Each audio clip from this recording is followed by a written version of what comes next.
Assalamualaikum warahmatullahi wabarakatuh. Selamat pagi anak-anak ibu semua. Kembali lagi dengan Ibu Nidaul Hairiah di mata pelajaran IPA.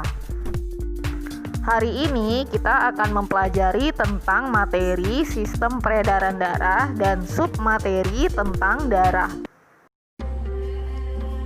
Darah merupakan alat transportasi utama dalam tubuh kita. Darah yang ada di dalam tubuh kita kurang lebih sebanyak 5 liter. Darah adalah cairan khusus dalam tubuh kita yang memiliki 4 komponen utama. Komponen yang pertama yaitu sel darah merah. Sel darah merah membawa oksigen dan nutrisi. Trombosit berfungsi untuk menghentikan peredaran darah dan menyembuhkan luka. Sel darah putih berfungsi untuk menjaga kita dari infeksi. Dan plasma darah membawa serangkaian protein dan mengatur sistem peredaran darah yang ada di tubuh kita. Baiklah, untuk materi yang pertama adalah fungsi dari darah. Fungsi dari darah yang pertama mengangkut sari-sari makanan dari usus ke seluruh tubuh. Yang kedua, mengangkut oksigen dari paru-paru ke seluruh tubuh dan juga mengambil karbon dioksida dari seluruh tubuh untuk dibawa ke paru-paru. Yang ketiga, mengatur distribusi hormon. Yang keempat, mengangkut sisa-sisa metabolisme ke alat ekskresi. Yang kelima, menjaga kestabilan suhu tubuh. Dan yang keenam, membunuh kuman yang masuk di dalam tubuh. Materi yang kedua adalah komposisi darah.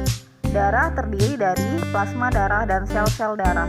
Sel-sel darah terbagi menjadi 3, yaitu sel darah merah atau eritrosit, sel darah putih atau leukosit, dan keping darah atau trombosit. Untuk struktur darah yang pertama yaitu plasma darah. Plasma darah terdiri dari 91% air, 8% protein, serta sisanya mineral, oksigen, enzim, dan antigen. Plasma darah mengandung protein dengan fungsi khusus seperti albumin yang menjaga tekanan osmosis darah, fibrinogen yang berfungsi dalam proses pembentukan darah, dan globulin yang berfungsi membentuk antibodi dan protrombin. Plasma darah berbentuk cairan dan berwarna kuning. Setelah mempelajari plasma darah, kita akan mempelajari sel-sel darah. Yang pertama adalah sel darah merah atau eritrosit. Eritrosit berbentuk bikonkav seperti cakram dengan garis tengah 7,5 mikrometer. Jumlah eritrosit normal lebih kurang 5 juta mm3. Eritrosit dibentuk di dalam tulang pipi di sumsum merah dan dapat hidup hingga 120 hari. Eritrosit mengandung hemoglobin.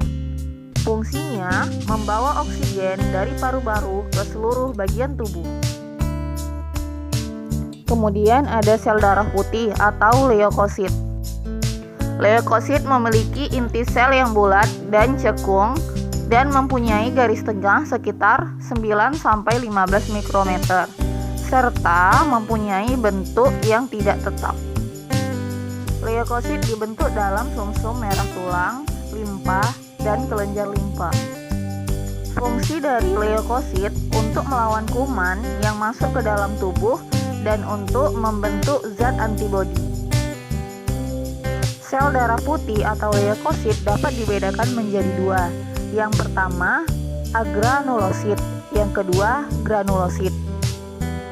Agranulosit terdiri dari limfosit dan monosit.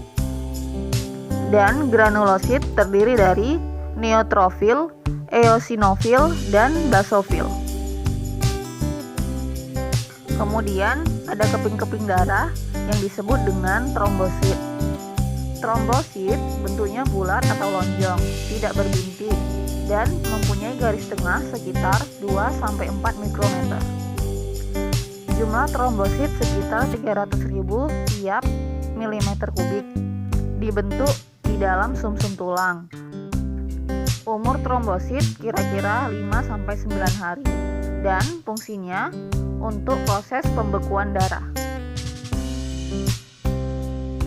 Nah, sekarang kita akan belajar proses pembekuan darah. Bisa diperhatikan bagian berikut. Jika kamu terluka, trombosit itu pecah. Trombosit yang pecah lama-kelamaan akan membentuk trombokinase. Trombokinase akan membentuk protombin. Dibantu ion kalsium akan membentuk trombin. Dan trombin akan membentuk fibrinogen. Fibrinogen tersebutlah yang akan menjadi benang-benang fibrin dan akan menutup luka. Nah, cukup sampai di sini saja pembelajaran kita hari ini. Tugasnya adalah sebagai berikut.